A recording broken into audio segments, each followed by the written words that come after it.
Hello po sa inyong lahat mga ka-crypto. Ako po si Pinoy Crypto Trader at sa video na ito ay atin pong pag-uusapan ang tungkol dito kay Cardano or si ADA. Kung saan ang sabi po rito ay Cardano secures $1.5 price target as analyst highlight breakout pattern. Kaya ayan, meron na pong isang analyst ang naglabas ng kanyang price prediction dito kay Cardano kung saan ay nakakasiguro daw po siya na magagawang akitin ni Cardano ang presyong $1.5 kung saan ay ang magdudulot po nito ay isang magaganap na breakout. Kaya ayan, bago po tayo magpatuloy ay nais ko lamang po munang bigyang linaw ang aking disclaimer kung saan ang nilalaman po ng video na ito ay hindi po ito isang financial advice. For education and information purposes lamang po ang layunin nito. Maliban po dito ay nais ko na rin pong magbigay babala na wala pong kahit anumang group chat ang Pinoy Crypto Trader. At maliban po dito ay shout out na rin dito kay ka-crypto na si AJ Tots. Yan, 965. Ayan, AJ Tots 965. Sabi niya rito ay Pepe Next. Ayan, at thanks, pa-shout out na din ako. Ako ay nakaabang sa mga new upload videos mo. Kaya ayan, shout out po sa iyo. At ayan, si Pepe ay ite-technical analysis po natin yan mamaya. Kasi madalas naman po nating tine-technical analysis itong si Pepe. At ayan, balikan na po natin ang ating balita rito.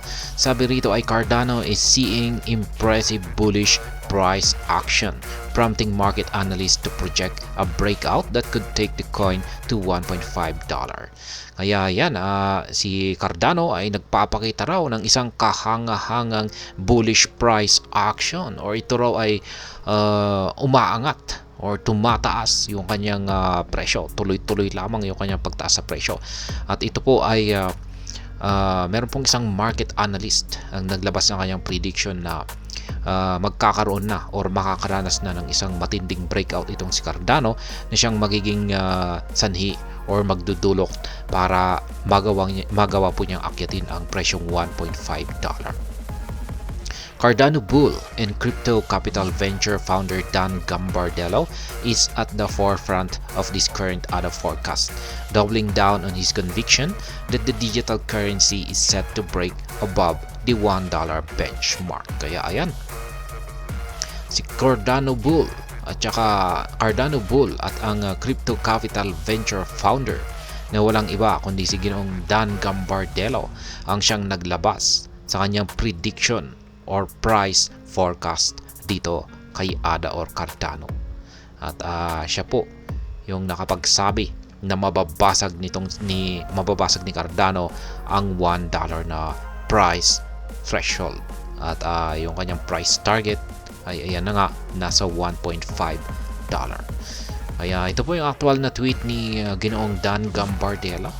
Ayan. At meron po siyang ipinakitang chart dito.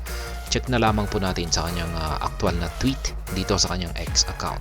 And ang sabi po niya rito ay I see $1.5 ADA target.